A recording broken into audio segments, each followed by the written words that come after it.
تو وہ صحیح راستے پر چلتا ہوا چلا جائے گا، ہدایت کے راستے پر، آخر میں رحمت اس کا مقدر ہوگی۔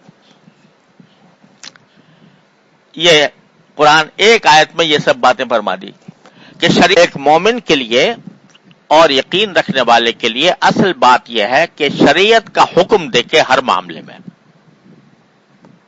محض اپنی خواہش اور جو چیز پسند آ رہی ہے محض اس کو اپنا رہنما نہ بنائے، بلکہ شریعت کو رہنما بنائے۔ شریعت کیا کہہ رہی ہے، وہ اس کو جائز کہہ رہی ہے، ناجائز کہہ رہی ہے۔ اب دیکھو رشوتوں کا بازار گرم ہے چاروں طرف۔ وہ کیوں گرم ہے؟ اس لیے کہ خواہش نفس یہ ہے کہ پیسہ زیادہ سے زیادہ کما لو، جس طرح سے مل جائے، اب وہ حلال طریقے سے ہو یا حرام طریقے سے ہو، مل جائے۔ تو اب وہ خواہش نفس جو ہے آدمی اس کے پیچھے چل رہا ہے، اور جو حکم تھا جو الراشی والمرتشی کلاہما فی النار، کہ رشوت دینے والا بھی رشوت لینے والا بھی دونوں جہنم میں ہوں گے، وہ بھول گیا۔ تو اس کے پیچھے چلنے کے بجائے خواہشات کے پیچھے چل رہا ہے۔ تو یہ جو ہے یہ ایک ایسی آیت کے اندر ہمیں اتنی بڑی ہدایت عطا فرمائی اللہ تعالیٰ نے کہ جب بھی تمہارے سامنے کوئی چیز آئے جس کے بارے میں یہ سمجھنا ہو کہ یہ صحیح ہے یا غلط ہے، اچھی ہے یا بری ہے، تو اس میں اپنی خواہشات کے ذریعے فیصلہ نہ کرو، شریعت سے۔ شریعت کیا کہتی ہے، یعنی اللہ کا حکم کیا کہتا ہے؟ تو اللہ کا حکم جس چیز کو منع کر دے اس کو سمجھو کہ برا ہے، اور اگر اللہ کا حکم اس کے جائز ہونے کا یا اچھا ہونے کا کہتا ہے اس کے اوپر عمل کر لو، ورنہ تمہاری گمراہی کی کوئی انتہا نہیں ہوگی، کہاں سے کہاں پہنچ گیا ہے مغرب اسی خواہشات کے پیچھے چلنے کے نتیجے میں۔ اس لیے اصل چیز ایک مومن کے لیے وہ شریعت ہے، اس پر عمل کرنا ہے۔ شریعت کیا؟ کریم صلی اللہ علیہ وسلم، اس کو اس میں جو کچھ حکم آ گیا اس کے آگے سر تسلیم خم۔ دیکھو وہ جو جاہلیت کے لوگ تھے وہ کہتے تھے کہ انما البیع مثل الربا، کہ بیع بھی تو ربائی سودی جیسی چیز ہے، وہ بھی ایک معاملہ ہے، یہ بھی ایک معاملہ ہے، تو وہاں پر بھی منافع اور مل رہا ہے اور سود میں بھی مل رہا ہے، تو کیا حرج ہے اس میں؟ قرآن نے اس کے جواب میں کوئی حکمت بیان نہیں کی کہ بھئی کیوں ہم نے بیع کو حلال کیا اور ربا کو حرام کیا۔ صاف صاف کہہ دیا احل اللہ البیع وحرم الربا۔ یہ سب بکواس ہے تمہاری کہ بھئی یہ دونوں برابر ہیں، ایک جیسے ہیں، تمہیں علم نہیں، احواء الذین لا یعلمون میں تم داخل ہو۔ لہذا ہم تو یہ کہتے ہیں اللہ نے بیع کو حلال کیا ہے، ربا کو حرام کیا ہے، سود کو حرام کیا ہے، قصہ ختم۔ تو جہاں اللہ کا حکم آ جائے تو وہاں پر عقل کے گھوڑے دوڑانا اور یہ فکر، یہ سوچنا کہ بھئی یہ تو سمجھ میں نہیں آ رہا ہے کہ کیا جی آواز نہیں آ رہی، اب تک شروع سے نہیں آ رہی، کہاں گئے شمیم صاحب، کیا ہوا؟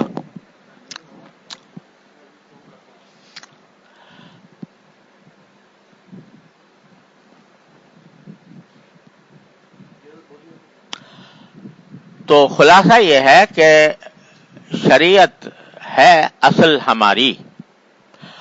اچھا یہ شریعت ایسی بھی نہیں ہے کہ بھئی تمہیں بالکل ہی ہاتھ پاؤں باندھ کے تمہارے ڈال دے اور کچھ نہ کر پاؤ۔ اللہ تعالیٰ نے شریعت میں کچھ احکام دیے ہیں کہ یہ فرض ہے، یہ واجب ہے، یہ حلال ہے، یہ حرام ہے، یہ جائز ہے، یہ ناجائز ہے، کچھ چیزیں ہیں، باقی سارا مباحات کا میدان ہے، اللہ نے کھلا میدان دے دیا۔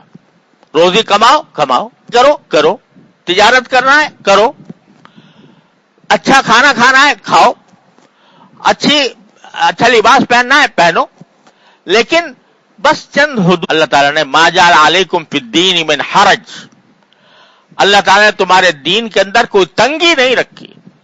یرید اللہ بکم اليسر ولا یرید بکم العسر، اللہ تعالیٰ تمہارے ساتھ آسانی کرنا چاہتے ہیں، سختی بھی نہیں کرنا چاہتے، ایسی شریعت اللہ نے دے دی۔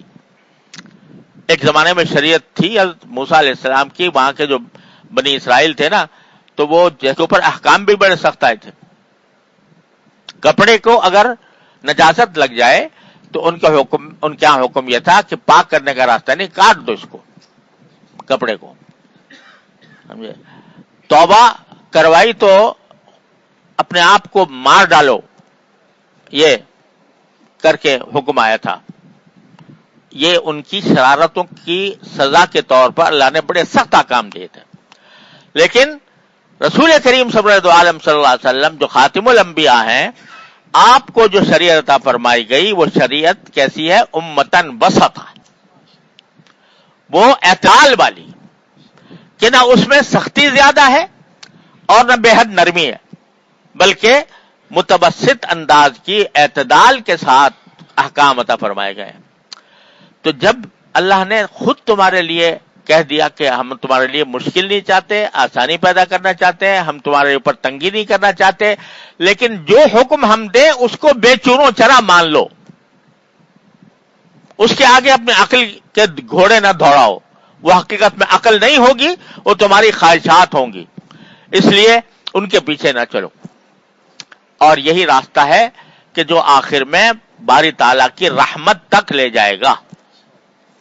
ھذا بصائر وہدی ورحمۃ رحمۃ للقوم یوقنون. نہیں، ملاؤں کے نزدیک حرام ہے اور صوفیوں کے نزدیک مباح ہے، حالانکہ شریعت ایک ہی ہے، چاہے وہ ملا کے پاس ہو یا صوفی کے پاس ہو، شریعت ایک ہی ہے. لیکن اس کے اوپر طریقہ کس طرح عمل کرے اور اس میں جو رکاوٹیں آئیں اس کو کس طرح دور کریں، وہ بتاتا ہے تصوف یا علم الاخلاق یا علم التزکیہ یا علم الاحسان، جو بھی نام رکھ لو اس کا. تو انشاءاللہ رفتہ رفتہ اس کی طرف جائیں گے کہ ان رکاوٹوں کو کس طرح دور کیا جا سکتا ہے اور اس کے رکاوٹ کو دور کرنے کا کیا طریقہ ہے. لیکن ایک مرتبہ یہ بات ذہن میں پکی ہو جانی چاہیے کہ شریعت اصل ہے، اور انسان کو گمراہی کے گڑھوں میں گرنے سے بچانے کے لیے صرف ایک ہی راستہ ہے جو اللہ نے عطا فرمایا، وہ ہے شریعت. شریعت کے اوپر عمل کر لو تو گمراہیوں سے بچو گے. اللہ تعالیٰ اپنی رحمت سے ہم سب کو اس کی توفیق عطا فرمائے. صلی اللہ تعالی علی خیر خلقہ سیدنا محمد. اللہم صلی وسلم. دعا کر لیں بھائی. اللہم صلی علی سیدنا مولانا محمد کما صلیت علی ابراہیم وعلی آل ابراہیم انک حمید مجید. ربنا ظلمنا انفسنا وان لم تغفر لنا وترحمنا لنکن من الخاسرین. یا اللہ اپنے فضل و کرم سے، اپنی رحمت سے ہمارے گناہوں کو معاف فرما. یا اللہ ہمارے اعمال و اخلاق کی اصلاح فرما. یا اللہ ہمیں صحیح سمجھ عطا فرما. یا اللہ جو آپ کی وحی کے نور سے مستفید ہو ایسی عقل عطا فرما.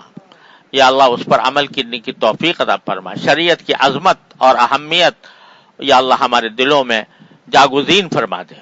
یا اللہ شریعت کی اہمیت کو ہمارے دلوں میں جاگزین فرما دے. اپنی رحمت سے اس شریعت پر عمل کرنے کی توفیق عطا فرما.